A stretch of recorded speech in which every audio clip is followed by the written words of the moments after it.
And once again, started off the morning with a rib. And you know, I start from the back and I work my way forward until I get to the main spar beam there, or guide beam. And then from there I come to the front and put this piece in, put that wedge in, and build backwards to it. And it is a learning curve. It's been a year and a half since I built a rib, and this is my sixth rib, and I'm down to, from 50 minutes, I'm down to less than 30 minutes. So I expect that'll go quicker, because the last two wings that I've built, I consistently did 20-minute rib builds. Now everybody shows you how to do something. I'm kind of like the Bernstein Bears, Papa Bear. I show you how not to do things. And that's what I'm putting a lot of in my posts is how not to do something. I'm not at an inspection stage, but as I turn it over to what would be the bottom side from when I build it, you know, these here are real good glue joints. It's hard to tell, but you look down through there, there's no gap, no spaces. That's a shadow you see there. Good and tight. And then you get right here, and wow, look at that block. Twisting that big gap there. Okay, so that'll need redone. And the other thing, this block is down from the edge. Let me see.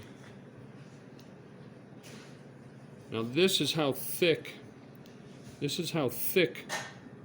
part needs to be, but I didn't center it. It should have been centered on this.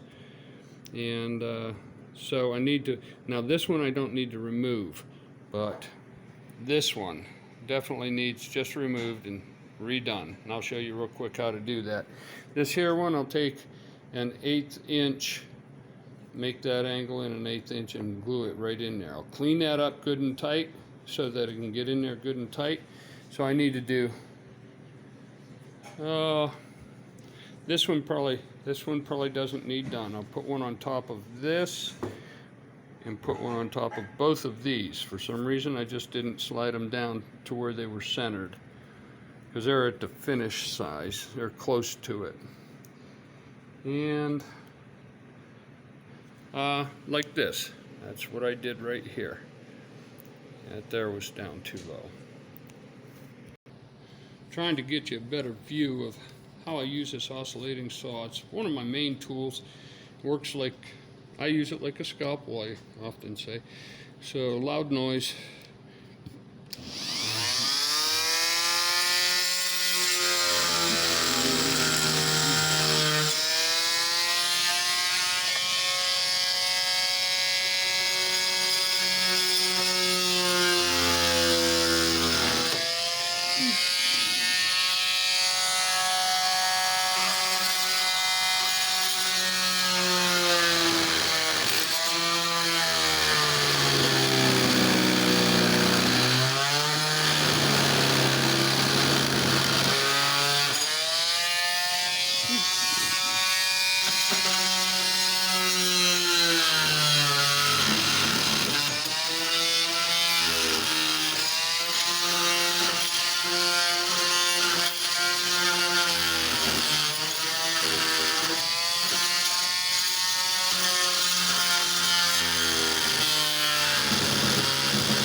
So you can see how you can use this thing for real precise cutting. And I'll just put some sandpaper to that, but that corner's nice and sharp now. So on this one you can see all that glue buildup in that.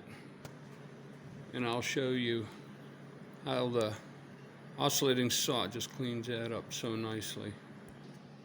Okay, loud noise.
And there you have it. Nice cleaned out corner. Incidentally, these here oscillating saws, they're cheap. I think my wife bought me this one like 6 years ago for Christmas from Aldi's for $19, maybe 20. And this one here, now they're about 22 to 26 bucks. This one here's from Walmart.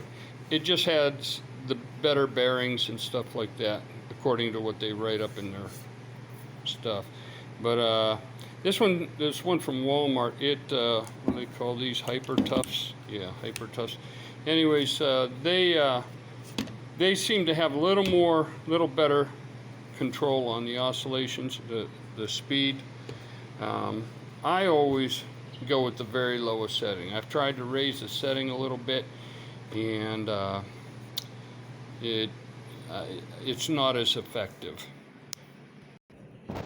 Well, I got the new block glued in pretty darn centrally. At least it'll clean up whenever I start sanding. Got all the other blockings glued in, so it should be good to go. And now I gotta take a bundle of wood and ship it to a friend of mine who had a cabinet fall on his turtle deck right behind the cabin cockpit and busted his turtle deck. Needs to do some repair work.